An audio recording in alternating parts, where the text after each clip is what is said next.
The betrayal beyond stars. Commander Elias Thorne floated in the void, his breath shallow and body numb from the cold that seeped through his damaged exosuit. The escape pod's emergency lights flickered weakly, casting eerie shadows across the cramped interior. Oxygen levels, 12%. Power reserves, 8%. Estimated survival time, 6 hours. The numbers glowed red on the display panel, a cruel countdown to his inevitable end. Command, this is Commander Thorne. Do you copy? His voice cracked as he repeated the message for what must have been the 100th time. Only static answered him, just as it had since his fleet abandoned him 3 days ago at the edge of the Cygnus expanse. It wasn't an accident. Thorne knew that now. They had left him here deliberately, jettisoning his pod during the chaos of battle before jumping to lightspeed. The mission to investigate the strange signal emanating from this uncharted sector had been classified above top secret.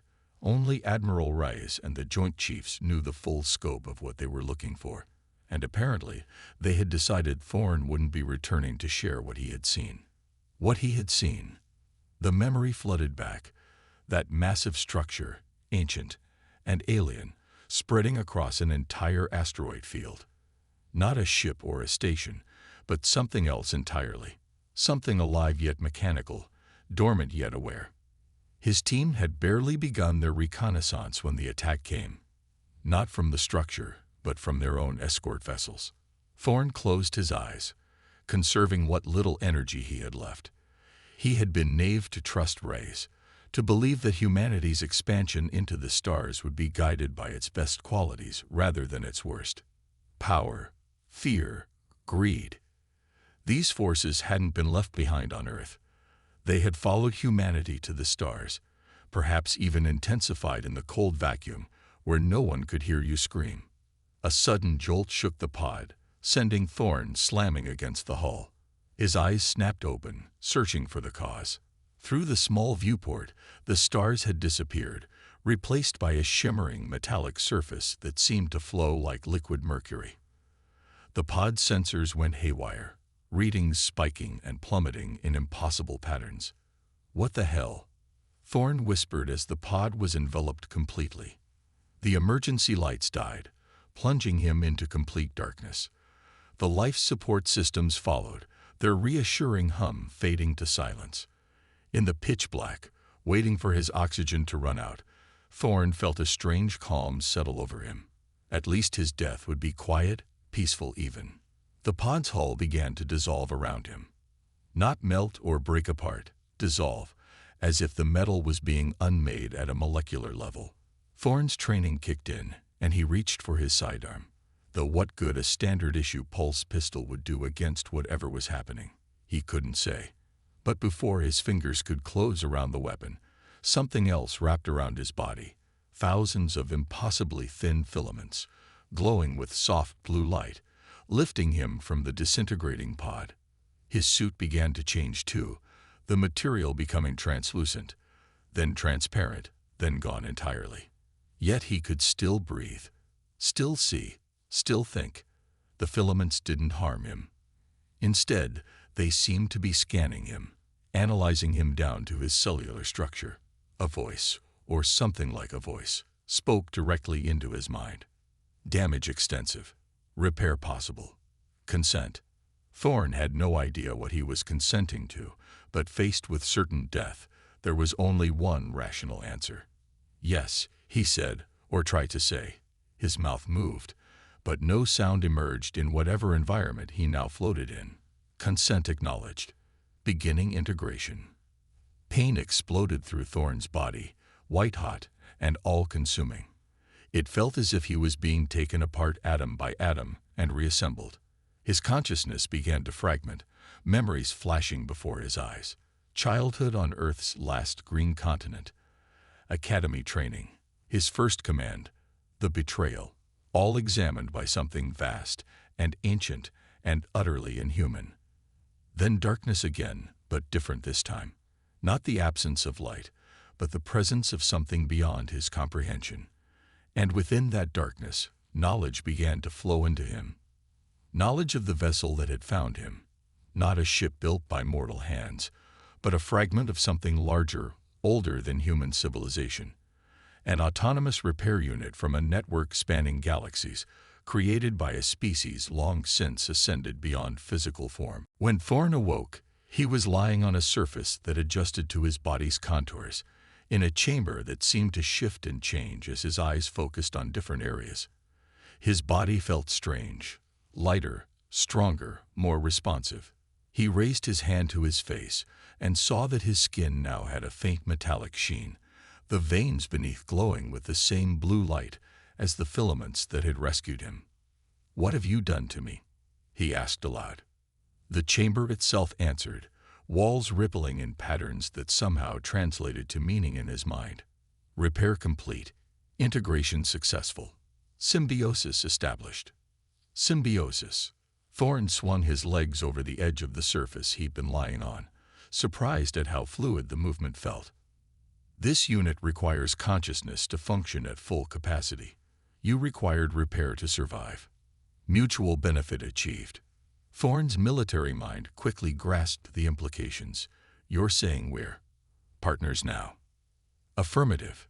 This unit has been dormant for 127,842 of your years.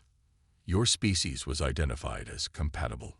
Previous masters left instructions for contingencies such as this. Slowly, Thorn stood, marveling at how his body responded. Faster, more precisely than ever before. He felt the vessel around him, not just physically but somehow mentally, as if its systems were extensions of his own nervous system. "Can you take me home? Back to Earth?" he asked, though even as the words left his mouth, he wasn't sure if that was what he truly wanted. The vessel's response came with a flicker of what felt almost like amusement. This unit can travel anywhere within the galactic cluster. However, sensor data indicates your expulsion was deliberate. Return would likely result in termination. "They tried to kill me," Thorn said flatly, the reality of his situation sinking in. "My own people. Not all. Accessing your memories indicates specific individuals responsible. Others may not be aware of their actions." Thorn paced the chamber, which expanded to accommodate his movement.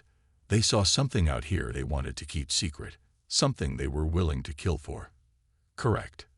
The primary network node in this sector, what you designated as the structure during your reconnaissance. And what exactly is this network node? The chamber shifted again, one wall becoming transparent to reveal a vista of space outside.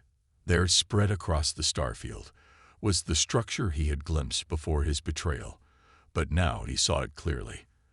A vast latticework of impossibly thin filaments, connecting millions of crystalline nodes, spread across an entire asteroid field.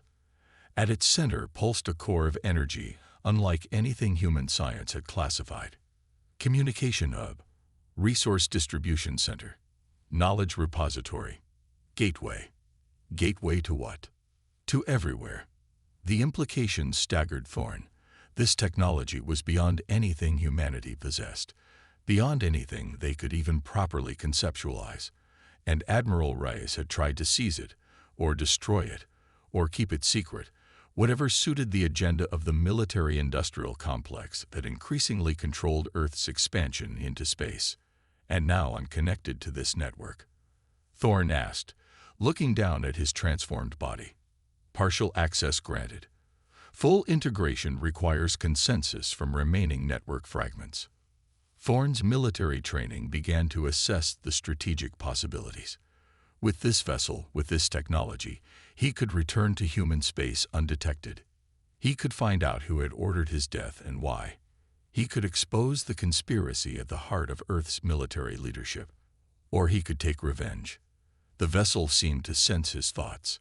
This unit detects elevated hormonal responses indicating anger and desire for retribution. Previous masters cautioned against allowing such emotions to guide actions when wielding technologies beyond native development level. Are you saying I shouldn't go back?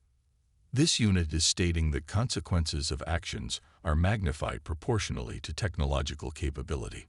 Choice remains with consciousness, partner. Thorn stood silent for a long moment, staring at the impossible structure outside.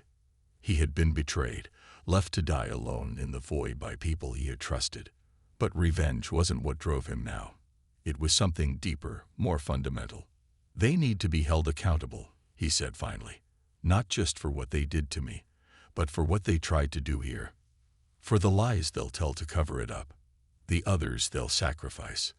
The vessel's response came with what felt like approval. Purpose identified. Navigation systems online. Temporal dilation drive powering up.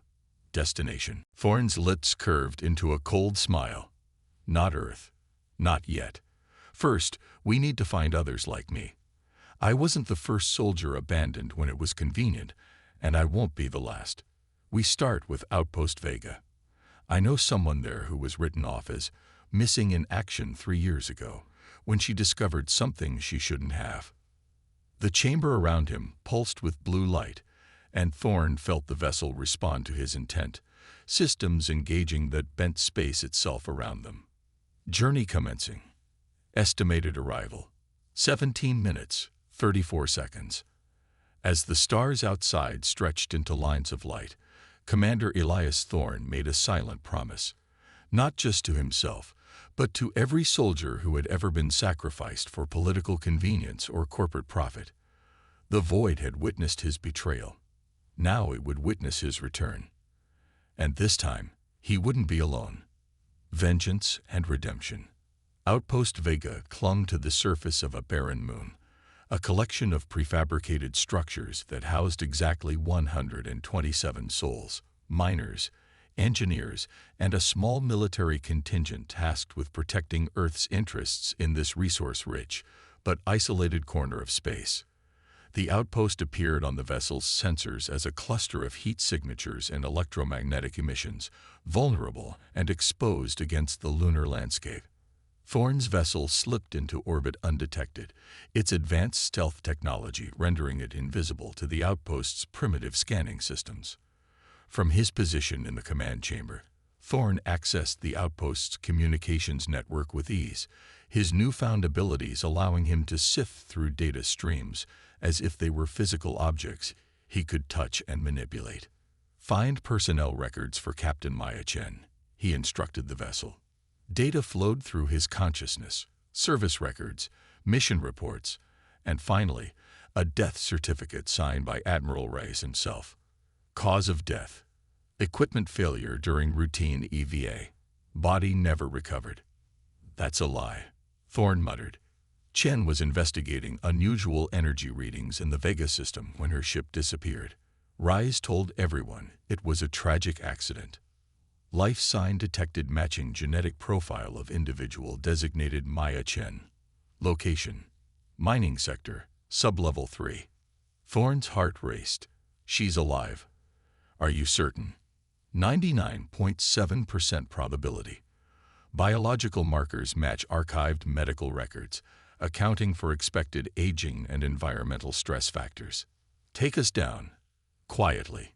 The vessel descended through the thin atmosphere, coming to rest in a sheltered ravine half a kilometer from the outpost's perimeter. Thorn stepped into what appeared to be a liquidous membrane at the vessel's core and emerged on the lunar surface wearing not a traditional exosuit, but a second skin formed by the vessel itself. Black, flexible, and equipped with capabilities no human engineer had ever dreamed possible. Moving with inhuman speed and agility, Thorn bypassed the outpost's security systems and entered through a maintenance airlock. The interior was utilitarian: metal corridors, harsh lighting, and the constant hum of life support systems struggling against the hostile environment outside. He moved through the outpost like a shadow, his presence registering on security systems as nothing more than momentary glitches. Sublevel 3 housed the refinement operations, where raw ore was processed before transport back to Earth. The air was thick with industrial chemicals and the sounds of heavy machinery. Workers in protective gear moved about, oblivious to Thorn's presence, as his suit adapted its appearance to match their own. He found Chen in a small monitoring station, hunched over displays showing the operation of automated mining drones. She looked older than he remembered, her once black hair now streaked with gray, her face lined with years of stress and hard work. But her eyes still held the sharp intelligence that had made her one of the fleet's best scientific officers. Thorne disabled the station's surveillance systems before stepping into view. "Hello, Maya." Chen spun around, her hand instinctively reaching for a tool that could serve as a weapon. When she saw his face, her expression cycled through shock, disbelief, and wariness in rapid succession. "Thorne, that's not possible. You're dead." Her voice was hoarse, as if she rarely used it for conversation anymore. "So are you, according to official records," he replied, removing his helmet to reveal his transformed features. "Seems the fleet has a habit of losing officers who ask too many questions." Chen's eyes narrowed as she took in his altered appearance. "What happened to you? What are you?" "I'm still me. Just upgraded." Thorne gave her a condensed version of his experience. The betrayal, the rescue by the alien vessel, the symbiosis that had saved his life and given him capabilities beyond human limits. "They tried to kill me because of what I saw out there, Maya. Just like they tried to kill you when you detected that energy signature 3 years ago." Chen's posture changed, tension draining from her shoulders as she accepted the impossible reality standing before her. "I found something, Elias. Something that shouldn't exist according to any physics we understand. A structure, made of crystalline nodes connected by a latticework of filaments." Thorne finished for her, "with a core of energy unlike anything in our classification system."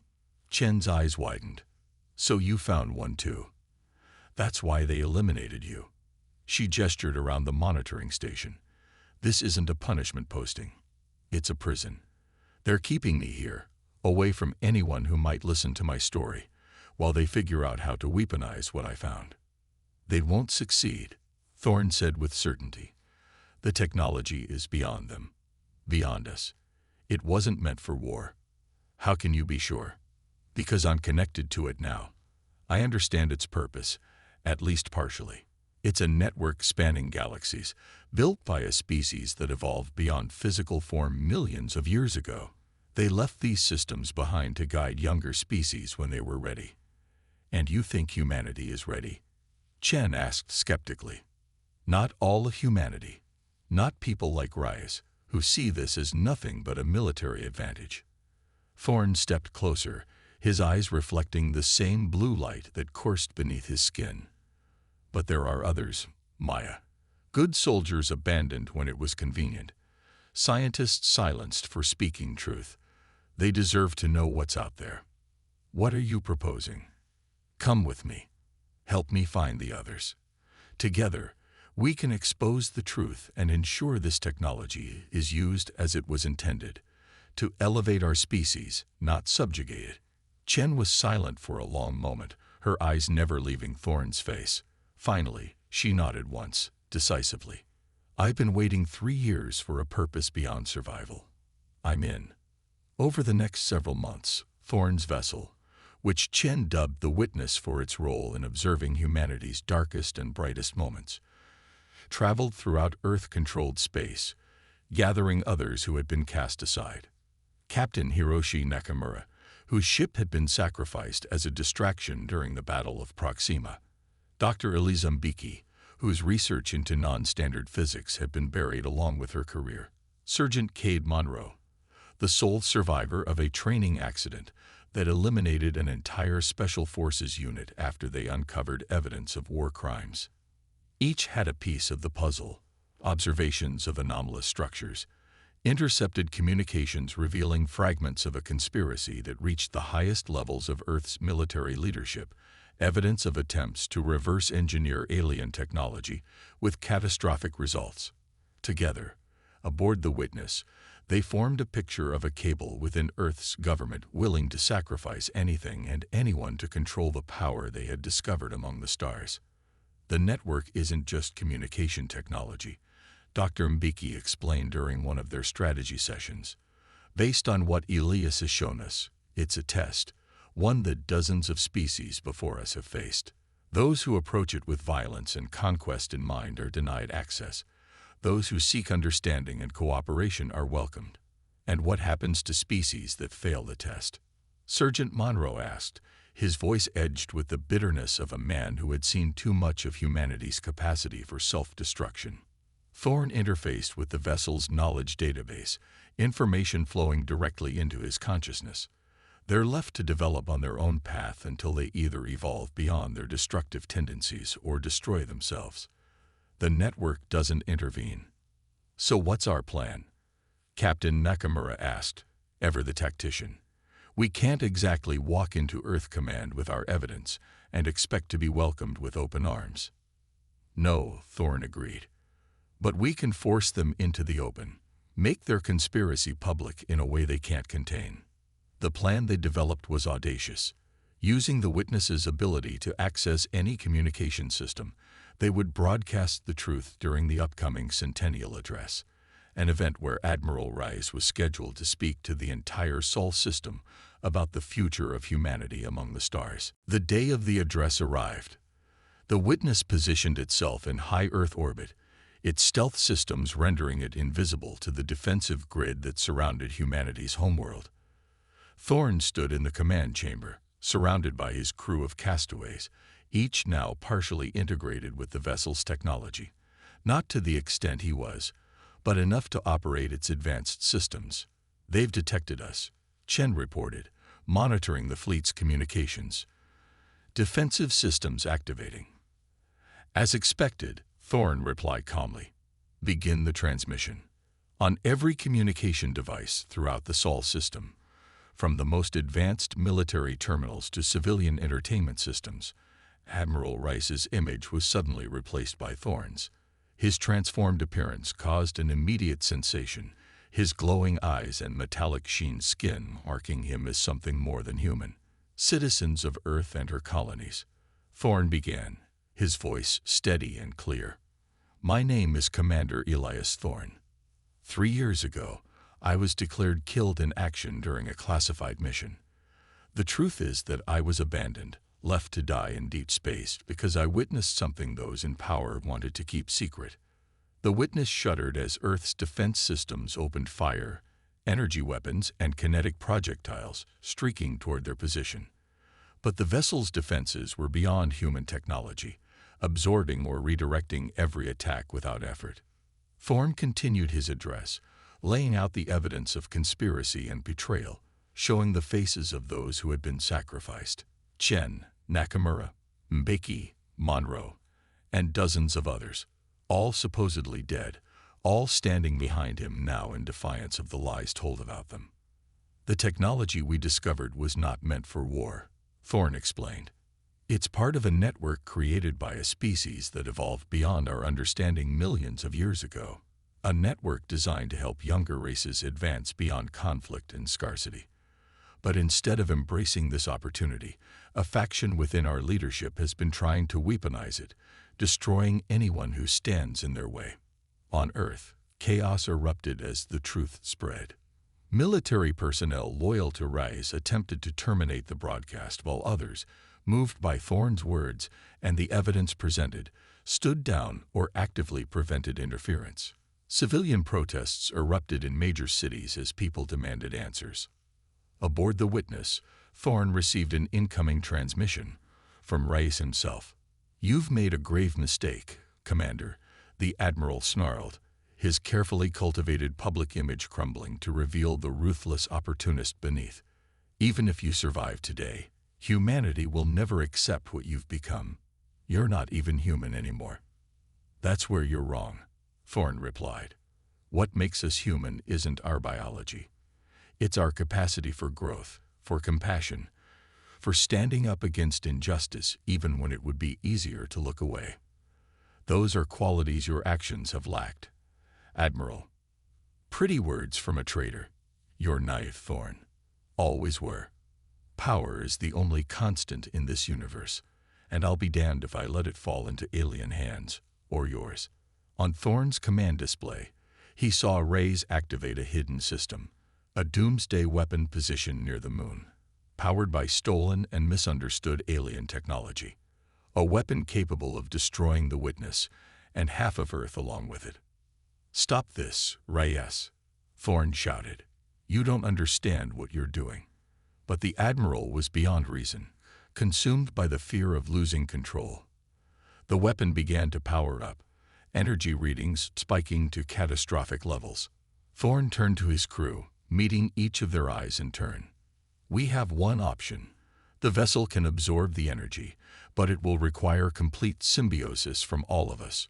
We'll lose our individual forms in the process, becoming part of the network permanently," Chen realized. Yes, it's not death, it's evolution, but it must be unanimous. There was no hesitation. Each of them had seen enough of humanity's darkest impulses.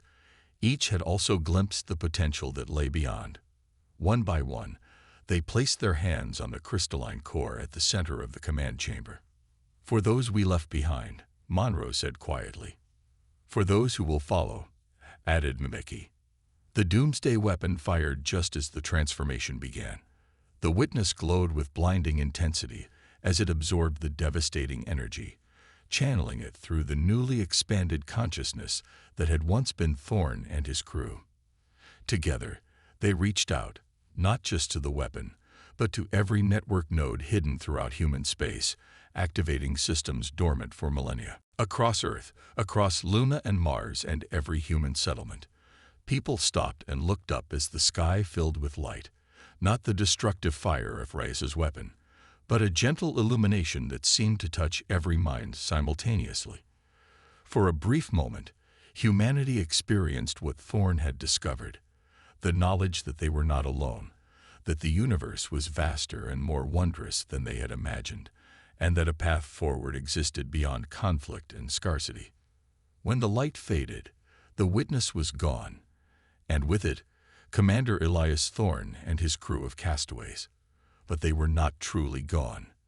They had become something more, guardians and guides integrated into the ancient network that had been waiting for humanity to take its first steps toward a greater destiny. Admiral Reyes and his conspirators were arrested, their crimes exposed beyond any possibility of concealment. Earth's leadership was transformed, not by force, but by the undeniable truth that had been revealed. The faction that had sought to weaponize alien technology was disbanded, replaced by a new organization dedicated to understanding humanity's place in a universe suddenly much larger and more complex than anyone had imagined. And throughout human space, people looked to the stars with new eyes, not with fear or hunger for conquest, but with wonder and hope, because somewhere out there, watching over them, were beings who had once been human, who had been cast aside and left for dead, but who had chosen redemption over vengeance when it mattered most. Humanity had taken its first step toward joining the community of starfaring species, and though the path ahead would not be easy, they would not walk it alone. The void had witnessed their darkest hour, and now it would witness their finest.